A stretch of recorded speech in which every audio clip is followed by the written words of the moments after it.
All right, today is March the 6th, 2021, and we are here with Carl Karras, who's running for Mayor of Amarillo. Carl, welcome. Thank you. Let's start off by telling the voters of Amarillo who Carl Karras is. Well, I am 64, almost coming up. I'm a retired architect. I've been retired for a few years now, um, and I feel I need to step forward and get active in politics because of the last 4 or 5 years that I've seen.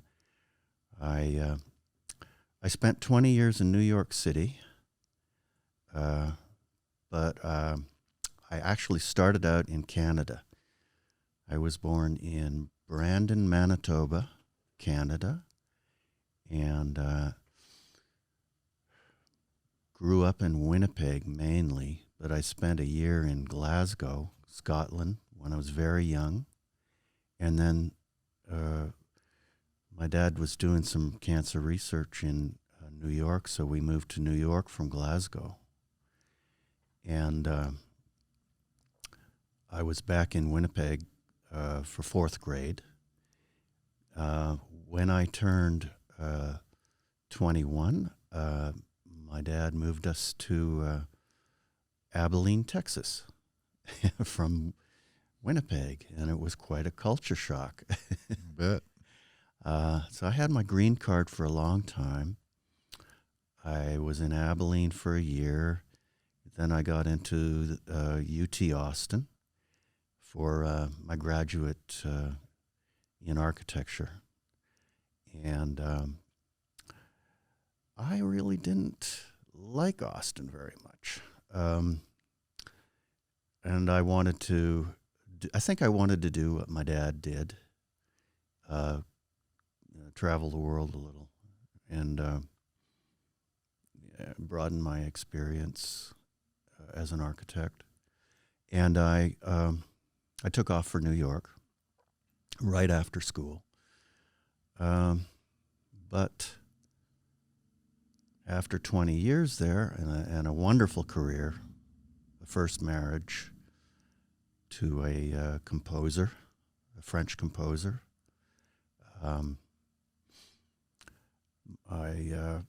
I spent a year in Nashville, heading back towards Texas to be closer to my family. And then my mother became ill, and I moved to Abilene for 2 years and helped her out a bit. And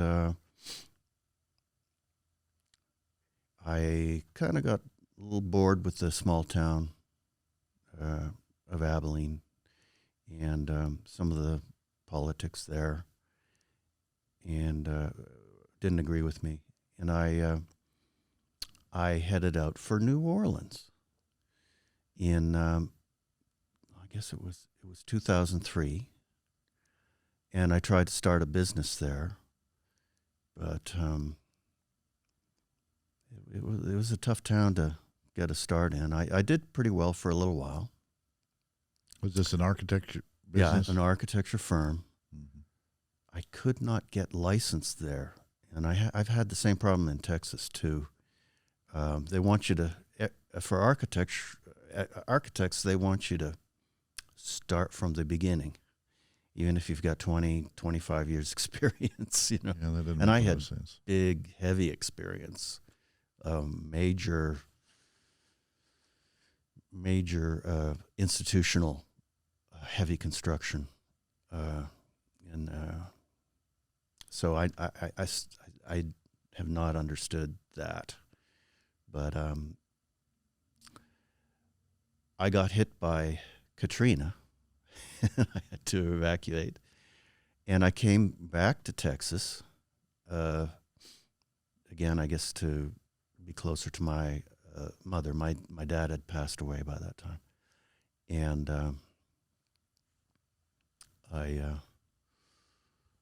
I worked for HEB for 2 years in San Antonio. Mm-hmm. So I kind of landed on my feet. I lived in San Antonio. I got a little house in New Braunfels. I love New Braunfels. But, 2008 was coming up, and there were a lot of layoffs, and I was one of them. And my last job in architecture was in Odessa. I was working for the city of Odessa as a rehab architect for the city, lead inspection, weatherization, and so on. And things for architects really dried up. This was 2011, and it's part of why I want to run for mayor. I've just seen, such a decline in the last 20 years in the country, in my profession, and I guess I'd hit that age, 55. My computer skills weren't as good as the youngsters, and so I wasn't going to work again. So it's been a tough 10 years, and I've made it. I was homeless for a year in Austin in 2013-14. I got out of it by learning how to drive a school bus, and I was a school bus driver for 2 years. And it's where I met my wife in East Austin. We have a large family. She lives in Dallas. We were separated for a little while, and then we got back together recently. But then I had to go into quarantine for a year, and I've been in quarantine on my own here, and I've been living in Amarillo for 4 years because I like the cost of living, and I like the people, and I like a lot of things about the city, but I think if I'm going to retire here, I want to see some things changed. Now, you said you had to go into quarantine for a year. Why did you have to go into quarantine? Well, my age, and I have diabetes type 2, and we have 5 girls at home,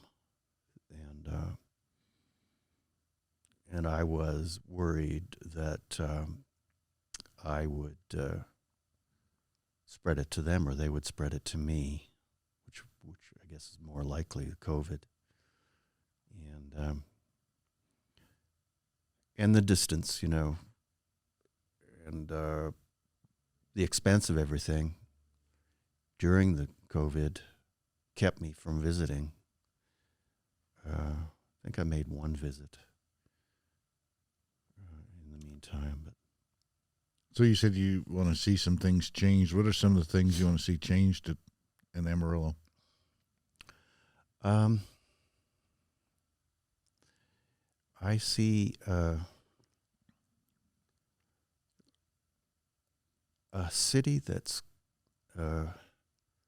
got some fine features, a big grid city, easy to get around in. A lot of good small businesses here. But I see a sprawl to the southwest of the town. And it's just too far from the center. So whatever you want to do in the downtown, you bring in a hotel or this amenity or that amenity. If you keep going all the way to Canyon, keep developing out there, eventually the downtown will fail. It's just it's surrounded by empty lots I do see that some people are. I mean, there's been some good development over the last 4 years, but the thing with sprawl to the south and west is it's driven by developers, and developers are their concern is the cost of land. That's what's driving them. They want the cheapest land, of course. But what happens is we have to extend, the city has to extend services, sewer and water and electric and so on. And the taxpayers in the older neighborhoods end up paying higher taxes to support that expansion. And the worst thing is that people in the poorer neighborhoods who are sometimes not represented because they're not counted in the census or things like that, they end up paying for this expansion for the wealthy, mostly wealthy people who are living further out. So that's one thing I want to address. And I don't know how to do it, but I want to talk about it, hear ideas. Well, I think that it may be the reason people are moving to the south and west is because that's where the good schools are. And you look at that anywhere in the country, you know, people who have families want their children in a good school district. So that's what drives the market, I think, more than people think. It has to do with the schools. So maybe we're focusing on the wrong problem. We need to focus on our schools. Interesting. And maybe people would come back into the downtown areas. Mm-hmm. But I think that's the problem. Mm-hmm. Or certainly one of them. Yeah. I would agree. That's interesting. Okay. So, what do you have any opinion on I call it the rain tax, the drainage fee, the voter? So people are always asking me about that. What if anybody's going to change that? You know, are you familiar with what the drainage fee is? I've heard a few things about it, but I'm not really. Well, basically, my understanding is I think it's a property tax. They call it a fee because they're basing it on the front feet of your lot, and they're sending out separate bills to people. They say it's a utility, it's a fee, but yet they're not putting it on the utility bill. In fact, they're sending separate statements every month for this. I don't know what the average is, $5 or $12 or something per lot. And I've had discussions with them, and I said, well, that's a rain tax. I mean, if you can guarantee me 2 inches of rain a month, I wouldn't have any problem with it. And they said, oh, no, it doesn't have anything to do with that. It's drainage. I'm like, well, where does the drainage come from? Yeah, it's just you just let it run off here in Texas. I don't see it as being a problem, but they're developing these lots in the bottom of Palaya Lakes, which make no sense to me. Yeah. I mean, you don't build in the bottom of a lake bed, but then they're putting in all these pumps and infrastructure. Well, they're not going to work. Wow. Now, you're the architect, but I don't have to be an architect and a PhD in urban planning to look at a lake and know that when we get a 7-inch rain in 30 minutes, which can happen, especially where they've increased the load throughout the city, what happens when you have a storm? The power goes out. The pumps aren't going to work. Well, but they're taxing us, and it all goes back to what you were saying, you know. So they're taxing the poor people like me and you and the average homeowner. Yes. So some rich developer can have some higher dollar lots to sell. That's what it appears. Yeah. How long has that been in place? I think they started that a couple of years ago, Yeah. but I think it's an illegal tax.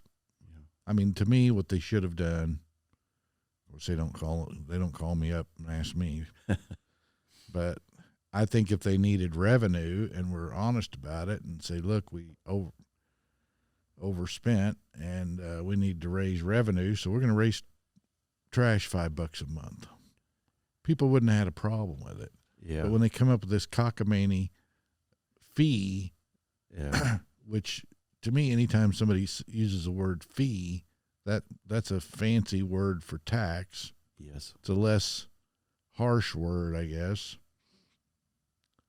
because it sounds temporary. It sounds, to me, a fee is something you pay where you have a choice.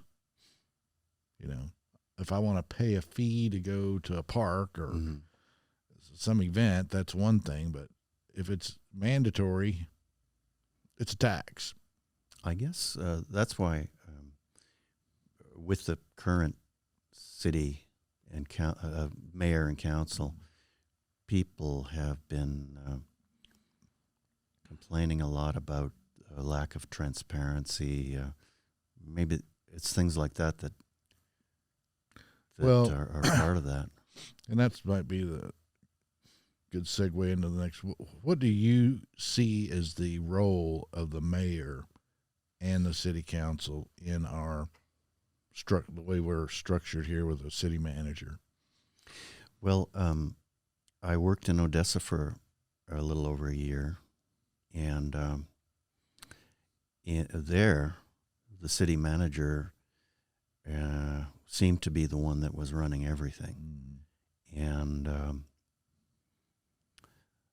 it could be the same here. I really don't know. I wouldn't know until I city manager get in there. He runs the show. Yeah. So I kind of figured. You've got a city manager. I think they've got 3 assistant city managers. Yeah. And then you have all the department heads. I'm like, if I was mayor, I'd fire the city manager, fire all the deputy managers, and I'd run the dadgum city. You know?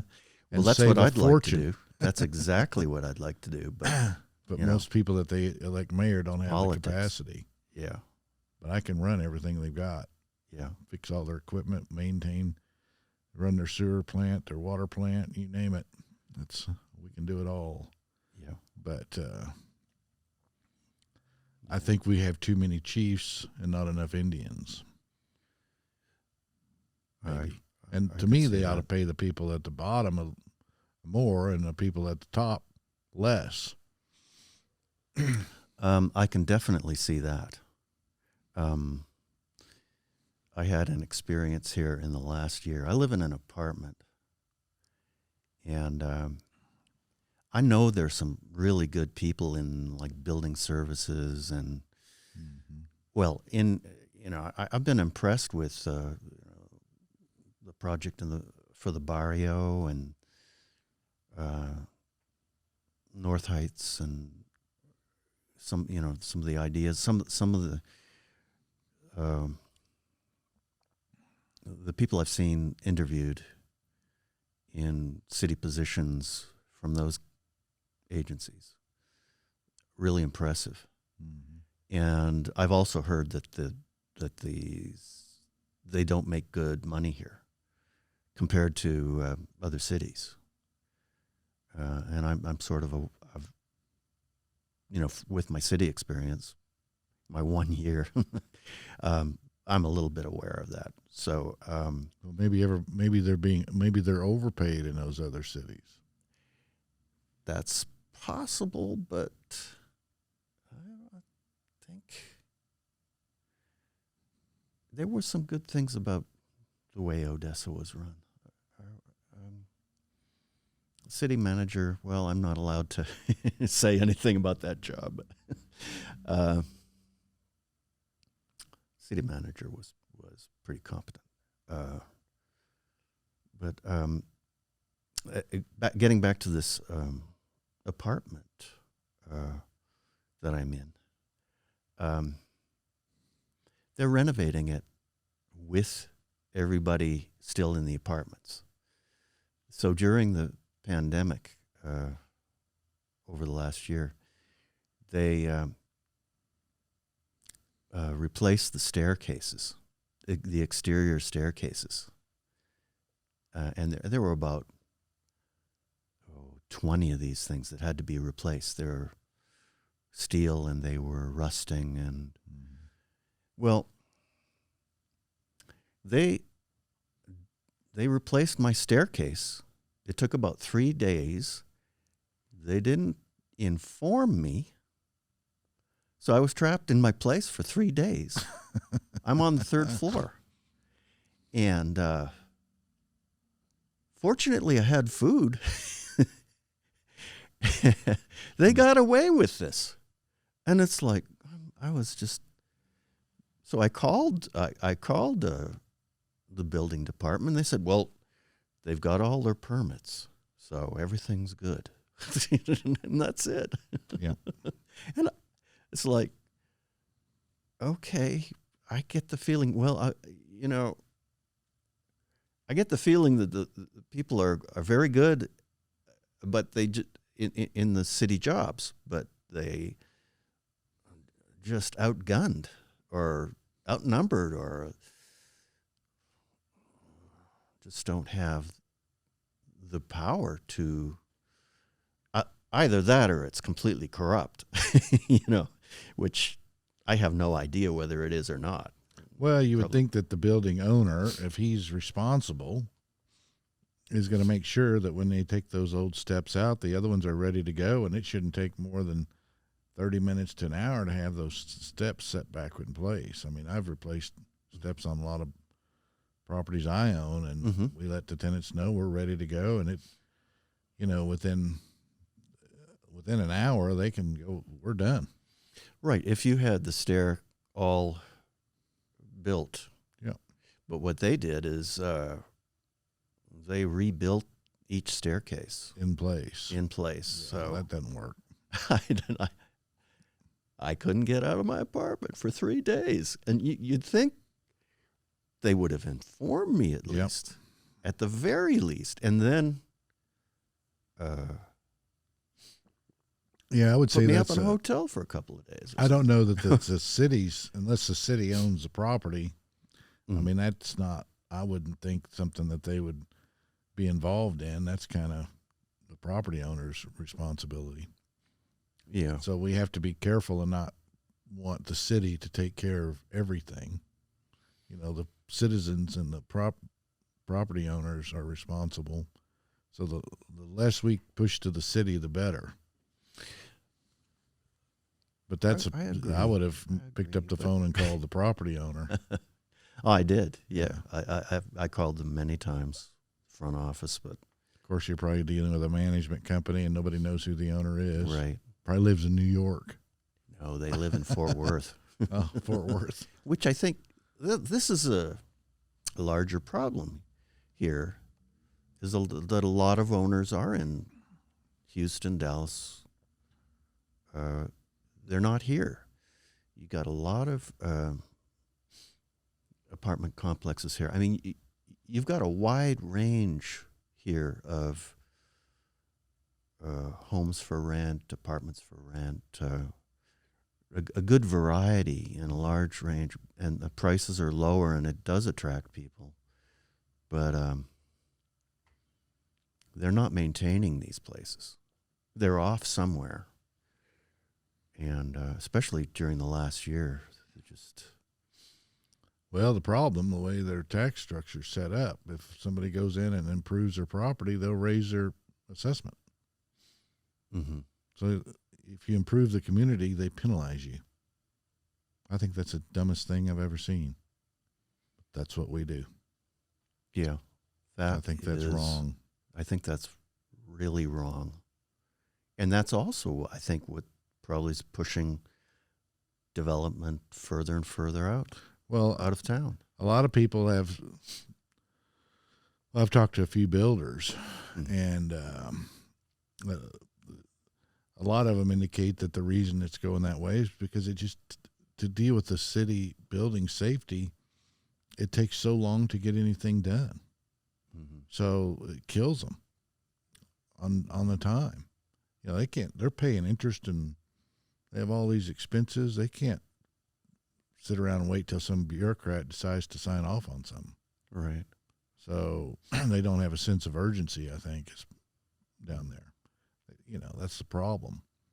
When Yeah. you in any government, you tend to have employees that don't have they haven't ran a business of their own, or they just don't understand the concept. Mm-hmm. I've taken many rolls of drawings to the building department in New York,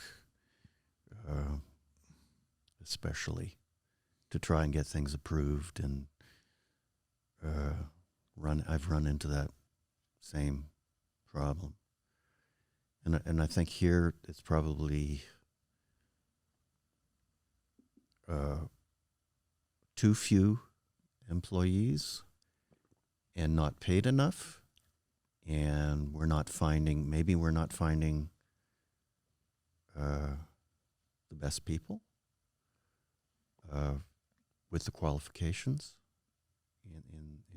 for the building department and zoning and planning and so on. And that's what if that needed to be beefed up, that's something I would like to do.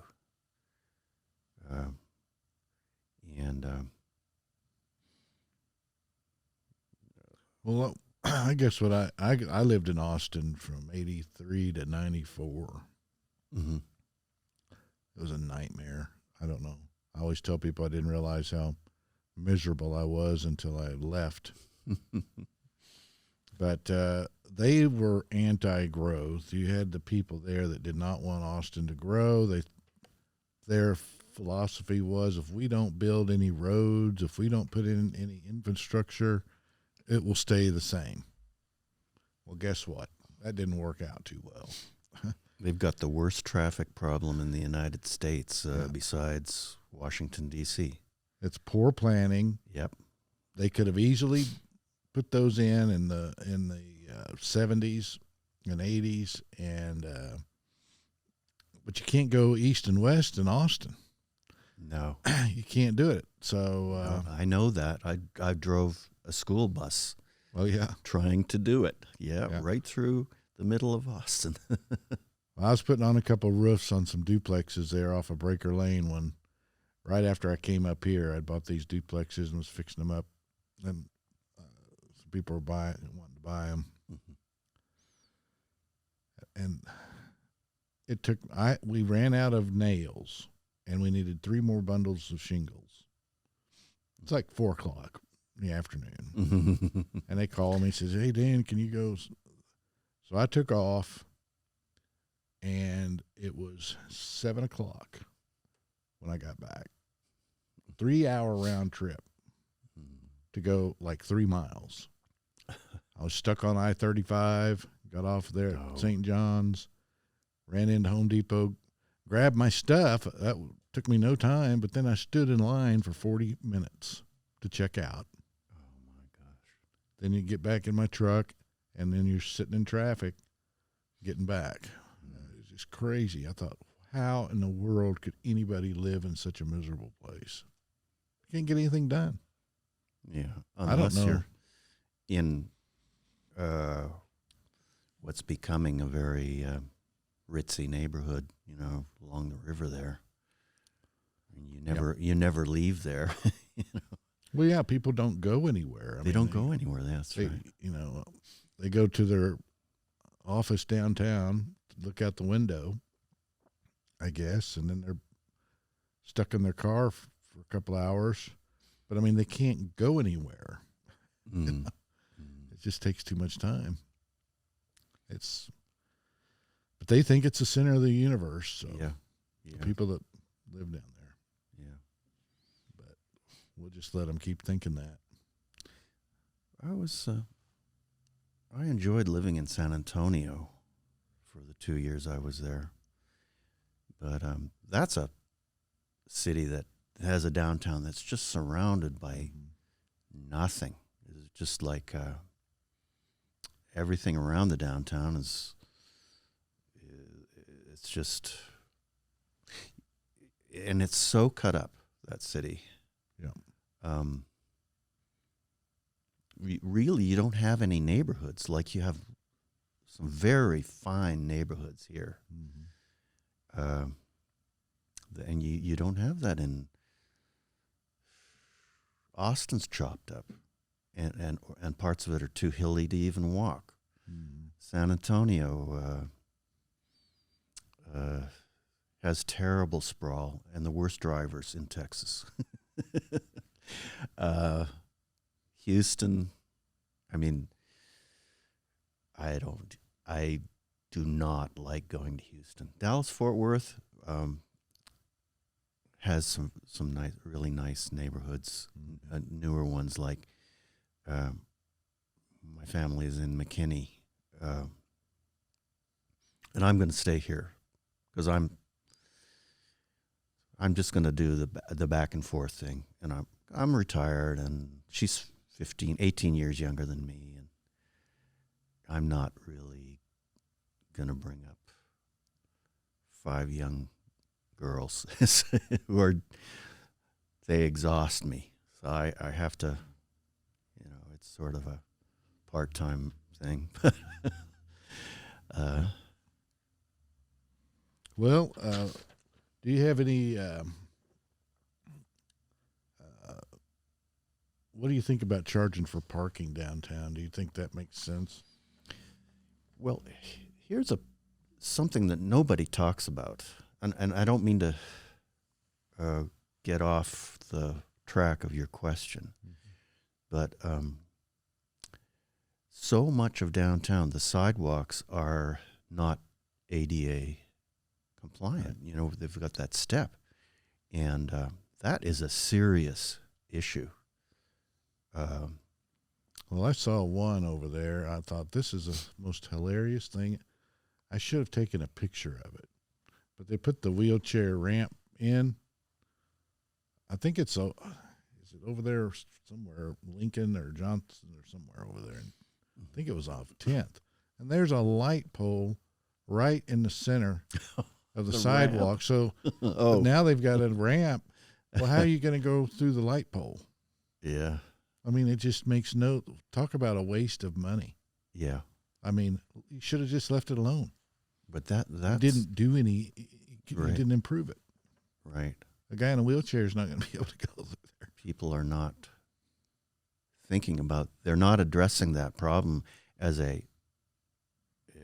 from looking at it. Yeah. What's the objective? Broader vision. How can we make things more accessible to everybody? Yes. And, just because, but they checked the box off and put one in, I guess. So they got their grant money probably. But nobody comes out and looks at the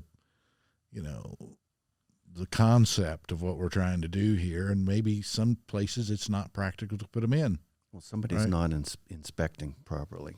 Well, but if they read the very basic code of their, they did a really good job probably of putting that thing in, and it's probably all up to code, but they don't think, hey, 4 feet in front of it, there's a light poles that you can't go through.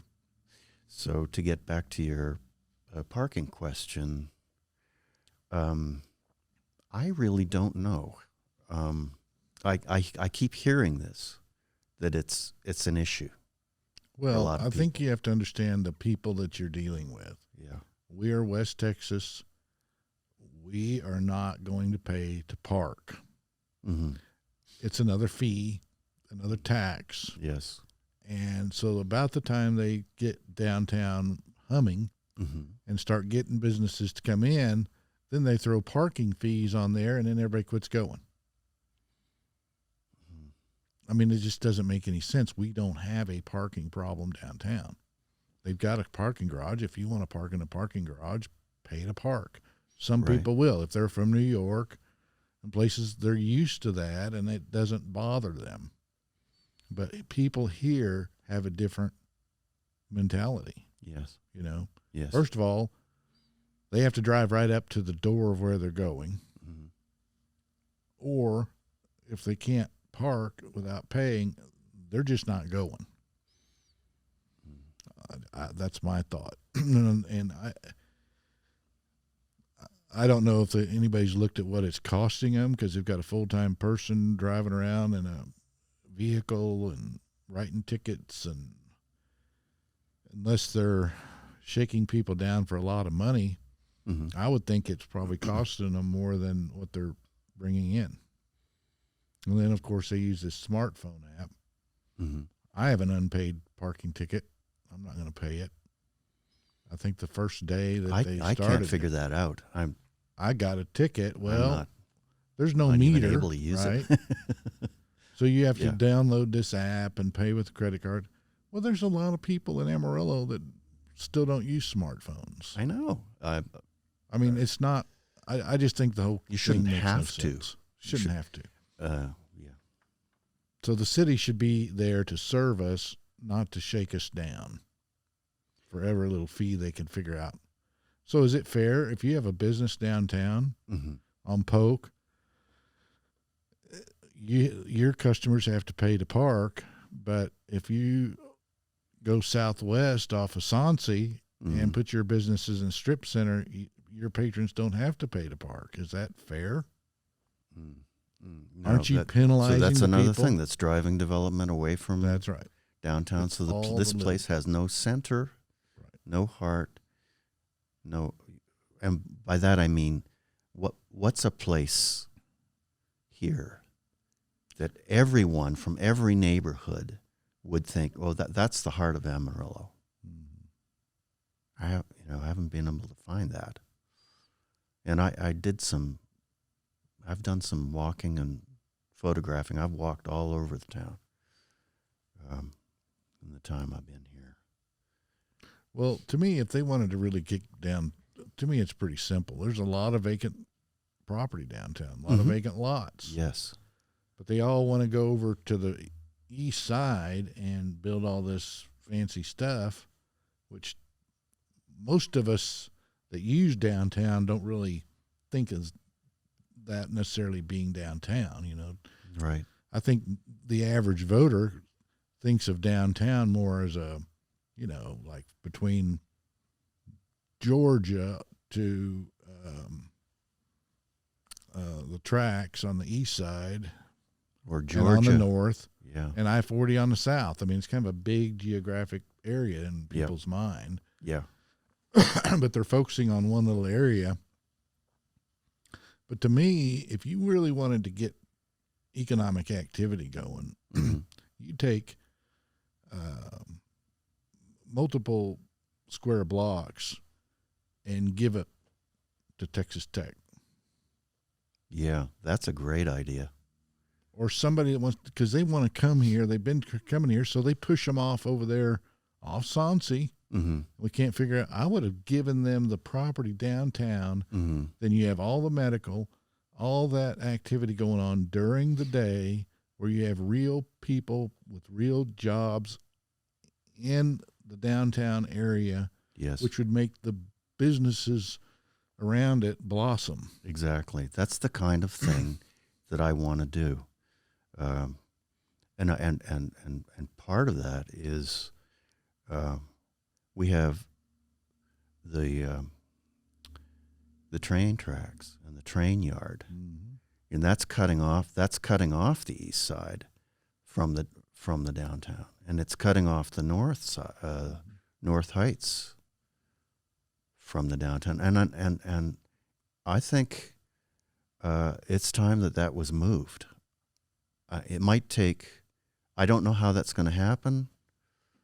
I mean, move the rail yards. Remove the rail yard and send it further east, past Grand. Yeah, and I then don't know. you've got one east-west, idea. one major east-west street in this town, and it's 10th Avenue and Plains. Yep. And I want to see that developed. I want to see that a redevelopment zone, 10th Avenue and Plains. And in order for that to work, that rail yard has to be, or that bridge over 10th Avenue that cuts off the east side, that has to be removed at some point. maybe I won't be alive to see it. You know, it might take years, but it's got to be talked about. Well, I've said that for years, and we even put on a presentation for the previous city manager and stuff on how to solve their homeless issues. Mm-hmm. And Yeah. but you know, you have to take a holistic approach. You can't just put Band-Aids on it. You know, you have to provide. You have to make a decision. Mm-hmm. Are you going to solve the problem, or are you not? Right.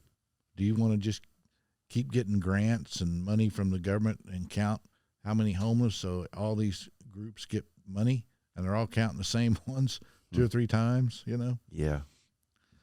I mean, it's just crazy, but they're not doing anything to solve the problem. Right.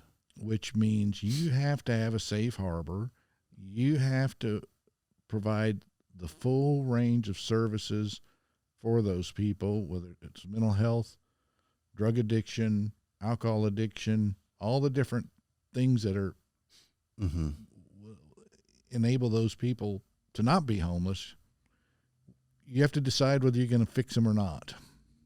Right. So, and I don't believe in charity. I believe people deserve shelter as a basic human right. And I think our tax money could easily go into that. Now, I'm talking at the federal level. I'm talking, you know, we've, and this may be where you and I would disagree, but our defense budget is 7 times as large as any other country in the world. And I see the huge homeless problem in this country as part of a defense of the country. We're not defending our country if, you know, there are 80,000 homeless people in L.A.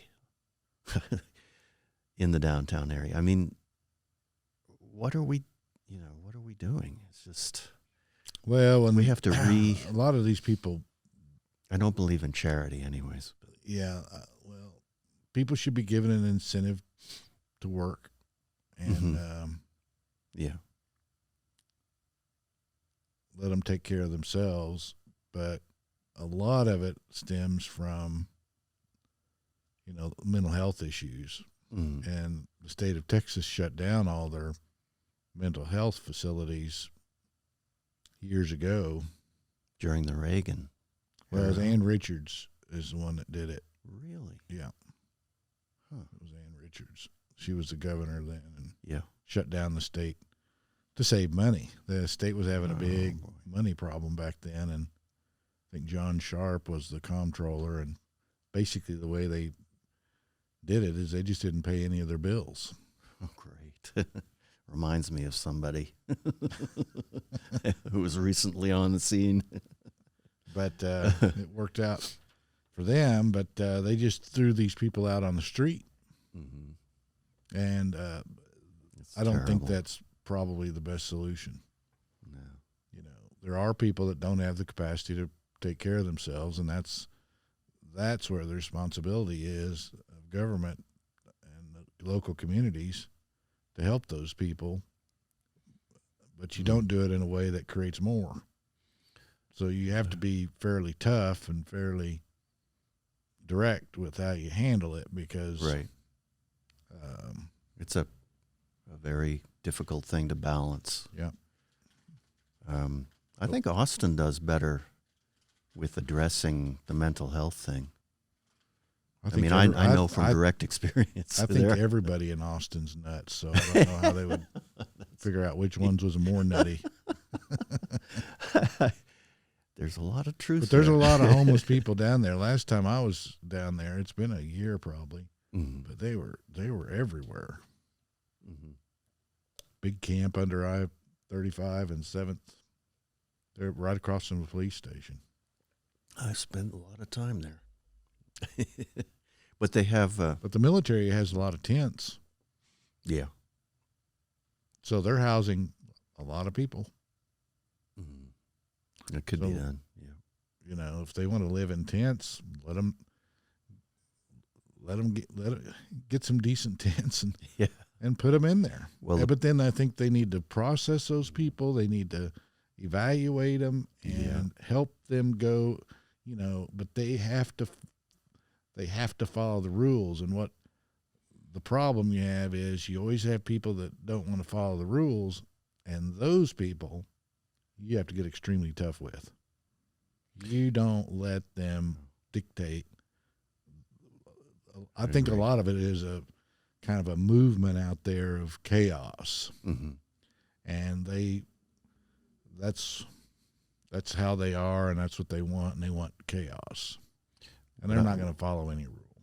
What I worry about with the homeless situation is if you have a tent city like that, the safety of women and children. And so I just don't think you can do it unless it's like you say you have. You end up with a prison camp. That's what they want. I guess, but But you have to have a lot of supervision and security. And they need to be given jobs, and it should be very temporary. Oh, if there were a tent city or. Yeah. I mean, they create them on their own. They just move around, right? Right. So, to me, they need a place where if people are down on their luck and they have nowhere to go and they have no place to live, they can go to this facility, and like that old hospital up here on St. Anthony's. That's what we propose that they do with that. Okay. You just. I've been reading about that. You have to bring them in, and you help them with their job skills, assess what they can do. You could let people use them for day labor, pick them up, and at least get some form of income coming in. And maybe the city could use a lot of them. There's a lot of things that are done in this city that should be getting done that aren't because we don't have the labor. But they're not worth $15 an hour. But if they could work and pay for their room and board while they're getting back on their feet and drying out or getting off drugs or whatever, I don't think that's a bad thing. I agree. I agree with you. But you're just going to have to think outside the box and try something and see if it works. But the key is to get them off the street. Yeah. You should not allow people to wander around and take up living on abandoned properties and that sort of thing. And that's a problem. Yeah. And some of the ones who are really having severe mental health issues are the ones that do that because they don't like to be in the shelters. Right. And but the thing with the shelter, I've been in a couple, and over that year, the Salvation Army. The problem there is that it's like you're in there with murderers and meth lab cooks and mentally ill people, and there's no security. It's worse. So it ends up being worse than jail or prison. Because at least in prison, they're guards and security. It's actually that was the scariest thing for me. And there are all sorts of fights all the time. And well, my theory is you have to. I slept with one eye open. But you don't. Yeah, the ones that don't follow the rules should be either end up in jail or you send them off to California where they belong. Right. Okay. We propose. Everybody's leaving California because of all those fires, and they're coming here. We need to put the fence up on the New Mexico line, not the old Mexico line. But that's I think this is where I don't agree, because global warming is going to get worse. And we're going to get climate refugees here. We're in a sweet spot. We're at the southern end of a sweet spot where there will be less climate change damage. We're susceptible to drought, and we got to watch for that. But we're going to get people here from Houston, New Orleans, the coastal cities nearby, California, and we got to find a way to welcome them, because they'll add they'll make this place come alive and grow in a healthy way, I think, if we welcome them with open arms, and if we accept that global warming it's there. We got about 20, I don't know that I 30 agree years. with you. I think we're actually going in a global cooling period. And if you look at the data of the past 10 years, we're actually cooling and going into a mini ice age. And that's bad. You want global warming. That's a good thing. If you go back at history and look over time, anytime you've had the earth warming, that's when civilizations expand. And you have plentiful crops, you have more moisture, more rain, and civilizations expand. When you go into cooling periods, well, the Dark Ages was one. And civilizations contract. You have disease, pandemics, pestilence, drought, and war. So global cooling is what we should be worried about, not global warming. Global warming is actually very beneficial for everybody. But we've been let the media tell us something and people believe it. Now they've changed it and taken the global warming aspect off of it and call it climate change. Well, climate's changed forever, The earth warms, earth cools. You can have a volcano or two, and that'll put more CO2 and any other toxic gases in the atmosphere in an hour than man has created since the beginning of time. Well, I think we'll have to agree to disagree on that one. But the earth cleans itself up, Yeah. The best disinfectant in the world, sunlight. That's true. Sun, wind, water. No matter what happens, the earth will clean itself up, and pretty rapidly. I don't think we have near the impact that we think we do. I think the earth is a little bit bigger than we are. I think that's where we'll have to agree to disagree there. The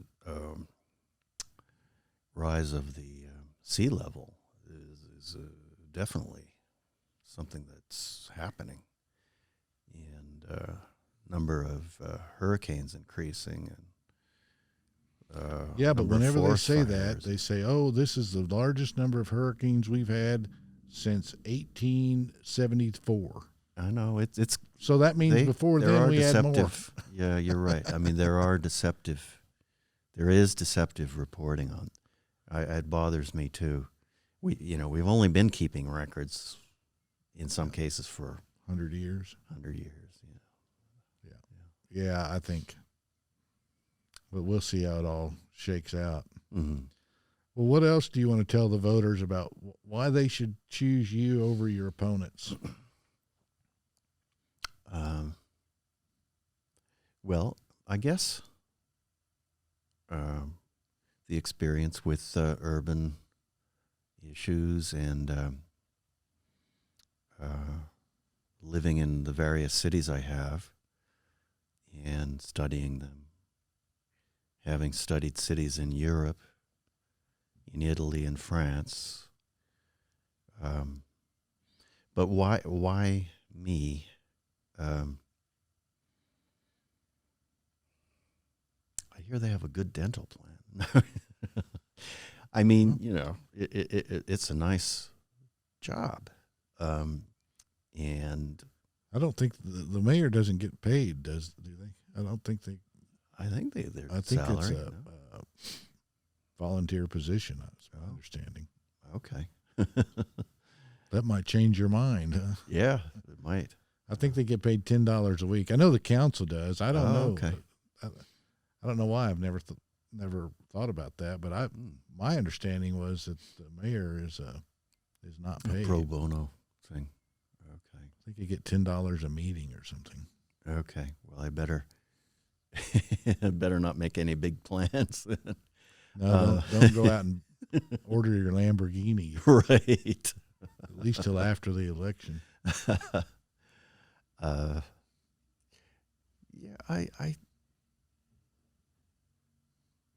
Yeah, I went through something pretty big in my life. You could almost call me a veteran, but I don't get any veterans benefits.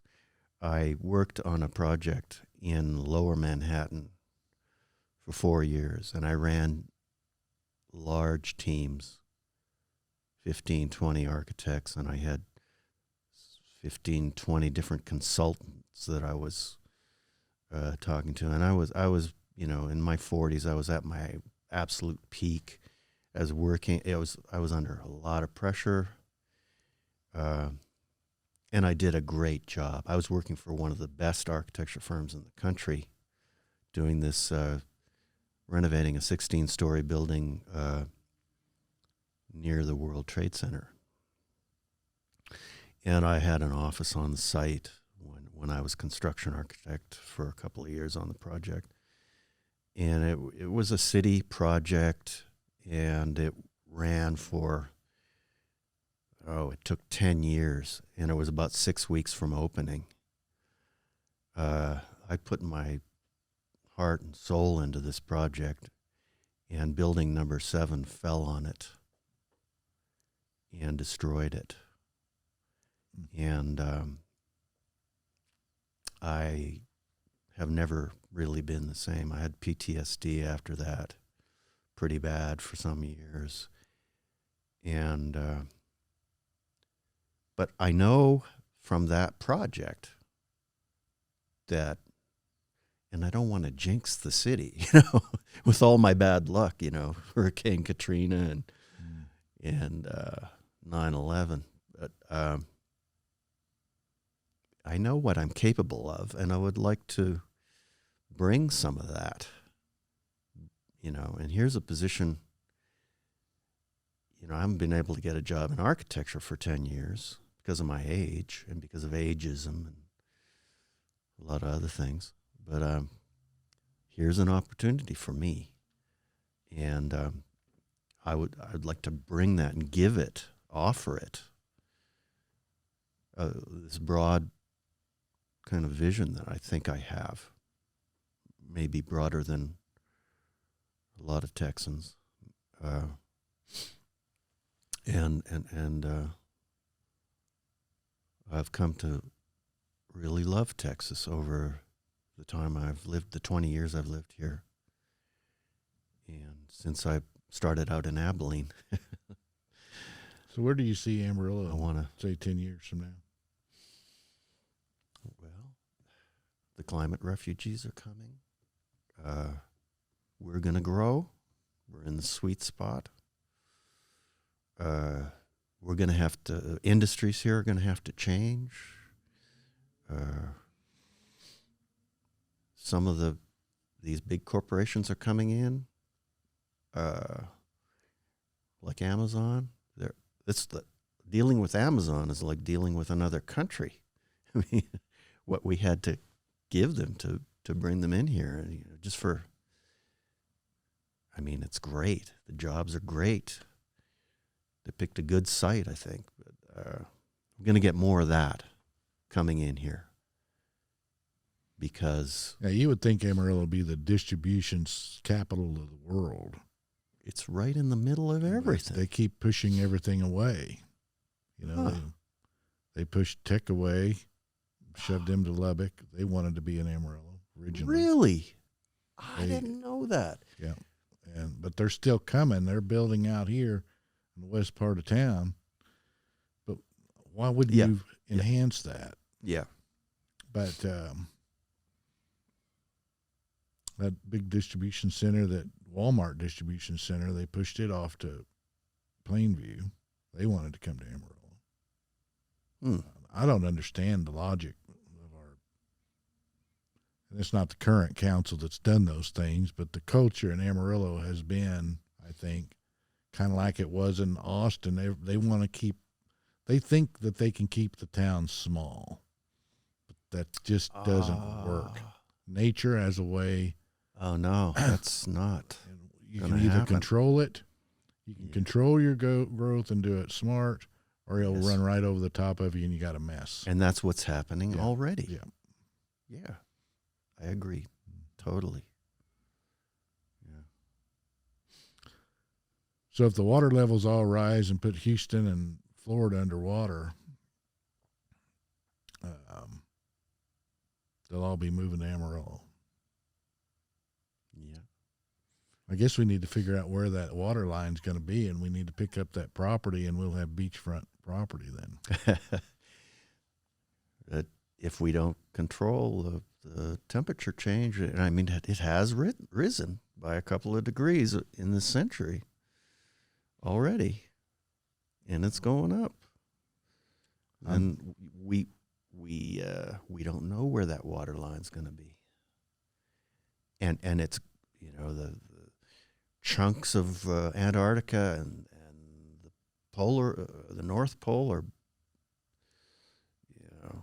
breaking off and melting, and polar ice is half of it's gone, and well, if I it's put still a chunk happening. of ice in a glass,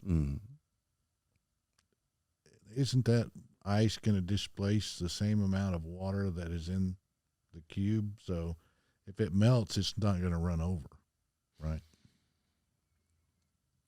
But you're just adding water. I mean, yeah, but it's already there. It's just frozen. well, it's additional water.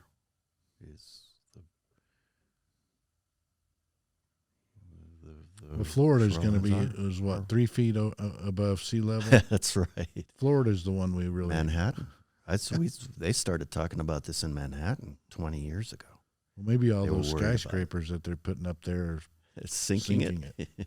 That's true, actually. It is true. But I guess it's supposed to be on bedrock or something. But that would make me nervous. Well, lower Manhattan is bedrock and Midtown is bedrock. And then in between, it's mud. So that's why you have the two areas. That's why there's not much built on the others. Is it? Right. Yeah. Don't have The other foundation capacity. Right. Brooklyn, Bronx, Staten Island, Queens. A lot of building going on in Jersey City across the Hudson. But you have those two bedrock areas in Manhattan. And you'll notice that, if you ever, you can see very clearly where the bedrock areas are from the skyline. Mm-hmm. It's interesting. Yeah. Well, very good. Is there anything else you'd like to tell the voters?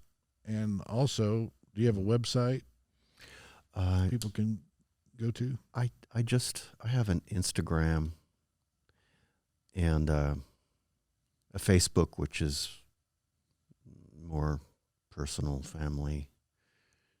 But you can friend me if you want to find out more on Facebook. I'm on Twitter, and I have a couple accounts there. I'm kind of a true crime buff, so I have one that's true crime only. Well, you can give Paul your info, and we'll put links to him down Okay. below the video. So Okay. people, if they're interested, they can go and check you out. Great. Well, all right, Carl. I appreciate you coming by, and good luck out on the campaign trail. Well, thank you very much. if not, I really we'll enjoyed it. We'll see you on May 1. Yeah. All right. Thanks for coming by. Thank you.